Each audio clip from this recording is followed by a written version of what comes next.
Você aí, já ouviu falar de Ettore Majorana? Se ainda não, prepare-se, porque essa história tem tudo. Um gênio comparado a Newton e Galileu, teorias sobre neutrinos, uma possível previsão do futuro e um desaparecimento misterioso que ninguém nunca conseguiu resolver. E por que esse nome tá voltando aos holofotes agora? Porque a Microsoft acabou de batizar um chip quântico com o nome dele, o Majorana 1. Então, antes de falarmos sobre computação quântica, bora entender quem foi esse cara e por que ele merece esse reconhecimento. Já vai preparando sua xícara de café, porque essa viagem vai ser louca. Ettore Majorana nasceu na ensolarada Sicília, Itália, em 5 de agosto de 1906. Desde pequena, ele já demonstrava uma inteligência absurda.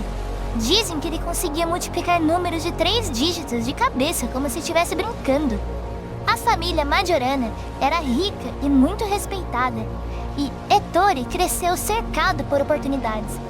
Mas ao invés de seguir carreiras tradicionais, ele mergulhou no mundo dos números e da física. E foi aí que ele encontrou seu verdadeiro dom. Em 1928, ele entrou para a Universidade de Roma e foi estudar com ninguém mais, ninguém menos do que Enrico Fermi. Se você não sabe quem é Fermi, basta dizer que ele foi um dos maiores físicos do século XX, ajudando a desenvolver o primeiro reator nuclear, e também elaborou aquele famoso paradoxo sobre a vida extraterrestre. Pois bem, esse mesmo Fermi não só ficou impressionado com Majorana, como fez uma comparação que até hoje arrepia qualquer cientista.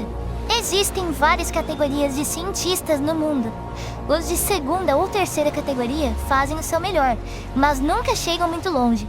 Depois, há os de primeira categoria, aqueles que fazem descobertas importantes, fundamentais para o progresso científico. Mas então, há os gênios, como Galileu e Newton. Majorana era um deles. Sim, Fermi colocou Majorana no mesmo nível de Newton e Galileu. Dá pra ter noção do que isso significa? Mas Majorana não era um cientista comum. Ele resolvia problemas absurdamente difíceis, como se fosse um passatempo. Mas tinha um pequeno, ou grande, detalhe. Ele achava tudo muito banal e simplesmente não publicava suas descobertas. Quando ele terminava um trabalho, ele só meio que esquecia dele. E isso custou muito caro para sua fama científica.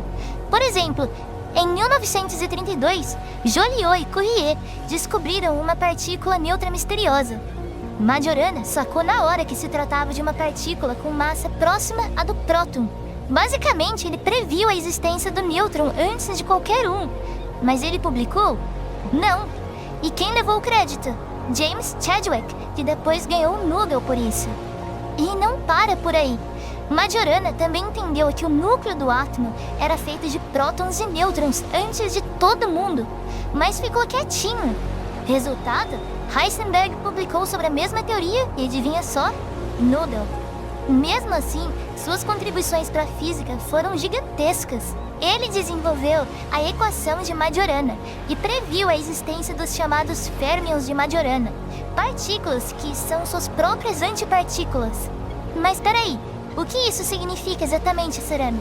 Primeiro, vamos falar sobre antipartículas. E eu já tenho outro vídeo aqui no canal exatamente sobre isso. Parece coisa de Star Trek, né? Mas é real. Toda partícula no universo tem uma antipartícula, que funciona como uma espécie de imagem espelhada com carga oposta. E quando uma partícula encontra sua antipartícula, BUM! Elas se aniquilam, liberando uma explosão de energia. Agora, o que Majorana propôs era algo ainda mais maluco. Uma partícula que fosse ao mesmo tempo partícula e antipartícula.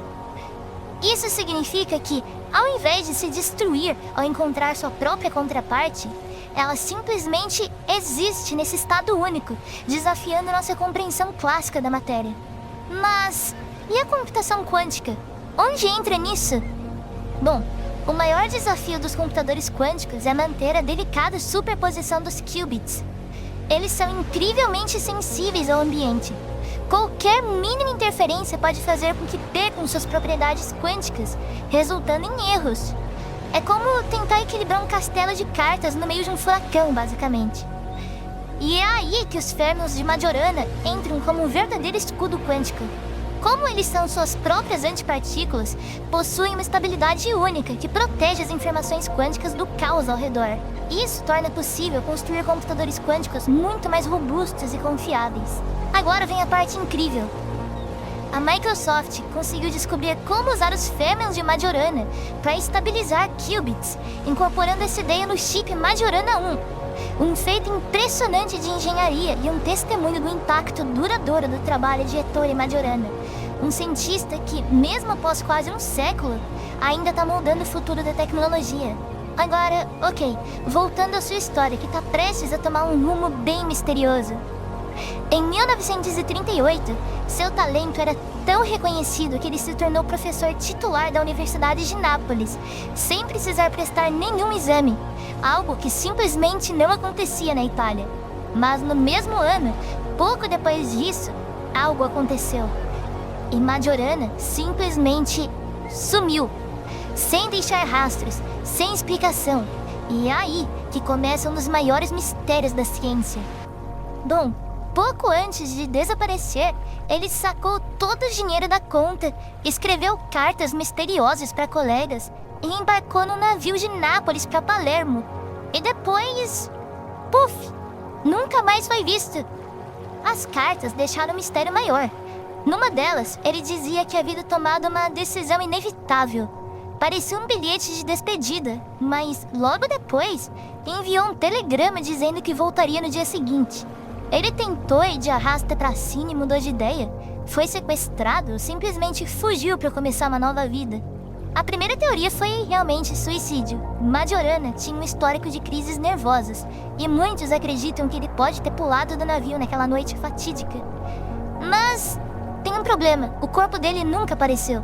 Nenhuma evidência concreta de que ele realmente tenha se jogado no mar foi encontrada.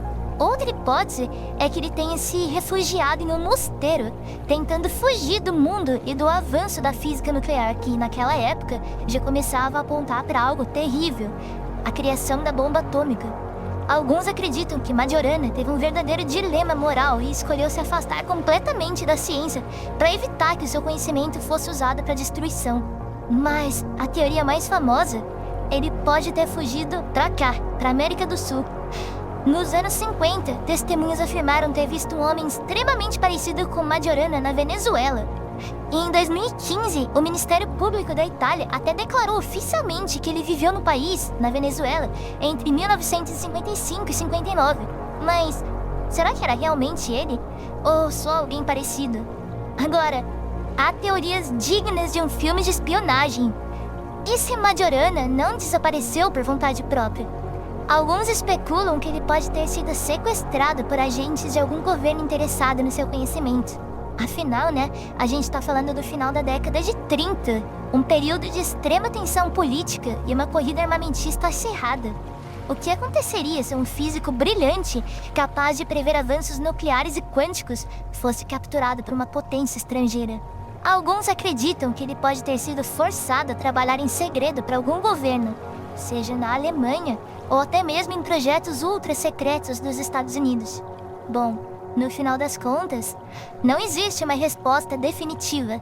O mistério continua vivo até hoje, e é por isso que Majorana é lembrado não só por sua genialidade, mas também por uma das histórias mais intrigantes da ciência.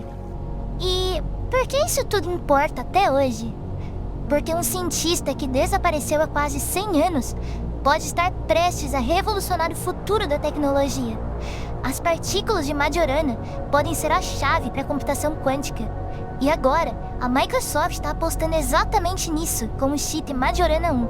Então segura aí, porque no próximo vídeo vamos mergulhar no que é essa tecnologia exatamente e por que a computação quântica pode mudar o mundo. Se curtiu esse mistério, já comenta aí. Você acha que Majorana realmente desapareceu ou foi parar em outro canto do mundo? Continuem curiosos e até o próximo vídeo. Tchau!